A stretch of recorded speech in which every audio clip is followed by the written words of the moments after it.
CBSE class 12 chemistry हमारा chapter है amines और हमारा अगला क्वेश्चन है क्वेश्चन नंबर 49।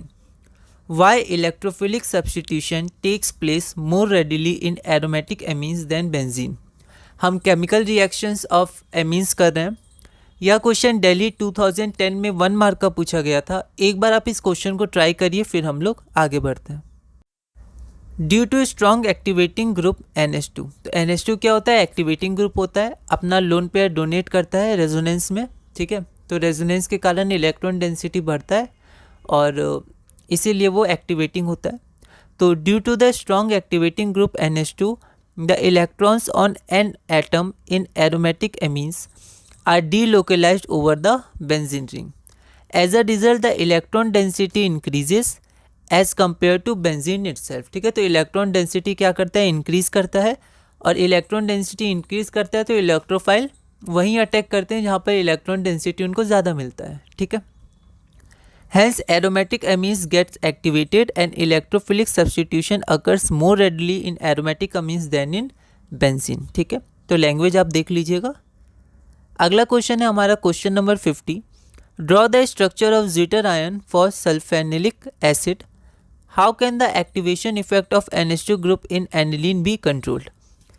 2 पार्ट में क्वेश्चन है। यह CBSE 2023 में 2 मार्क्स का पूछा गया था। एक बार आप इस क्वेश्चन को ट्राई करिए, फिर हम लोग आगे बढ़ते हैं।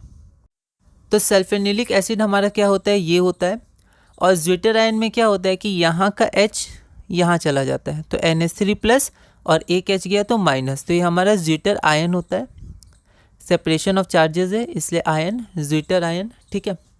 अगला हमारा क्या है? अगला part, how can the activation effect of NH2 group in aniline be controlled. तो हमने अभी पिछले क्वेश्चन में देखा कि NH2 एक एक्टिवेटिंग ग्रुप होता है, ठीक है। तो इसकी एक्टिविटी को हम लोग कंट्रोल कैसे कर सकते हैं, ठीक है, क्योंकि ये ऑर्थो पैरा पे डेंसिटी बढ़ाता है तो वहाँ सब्स्टिट्यूशन होता है। तो हम लोग कैसे किसी एक जगह सब्स्टिट्यूशन कर सकते हैं? तो NCERT में पैरा सब्स्टिट्यूशन के लिए लिखा गया है कि NH2 को हम थोड़ा ग्रुप बड़ा कर दें तो ऑर्थो पे हिंड्रेंस ज़्यादा हो जाएगा, तो पैरा मेन प्रोडक्ट हो जाएगा, ठीक है। पैरा वैसे भी मेजर होता है एज कम्पेयर टू ऑर्थो, पर उसका यील्ड और ज़्यादा हो जाएगा। तो the activation of NH2 can be controlled by protecting the NH2 group by acetylation with acetic anhydride then carrying out the desired substitution, है ना। तो लैंग्वेज में आप ध्यान दीजिएगा, धीरे धीरे लिखिएगा ताकि आपकी गलती ना हो जाए सेंटेंस बनाने में।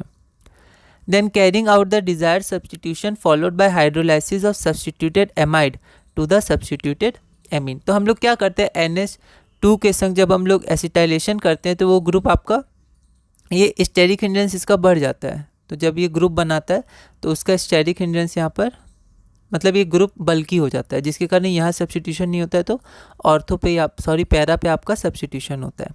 तो ये रिएक्शन आपका NCERT में दिया हुआ है, आप चाहें तो वो रिएक्शन भी लिख सकते हैं, ठीक है। और ये हमारा ज़ीटर आयन है। एक ज़ीटर आयन हमारा बायोमोलिक्यूल्स में भी आएगा। जब हम बायोमोलिक्यूल्स पढ़ेंगे तो उसमें एमिनो एसिड जो हमारा होता है, तो ज़ीटर आयन में हमारा एमिनो एसिड में C डबल बॉन्ड OH और वहाँ पर NH2 वहाँ भी होता है, तो वहाँ भी ज़ीटर आयन का फॉर्मेशन होता है, वहाँ भी देखेंगे हम लोग। तो इसी के साथ हमारा टॉपिक 4 पूरा होता है।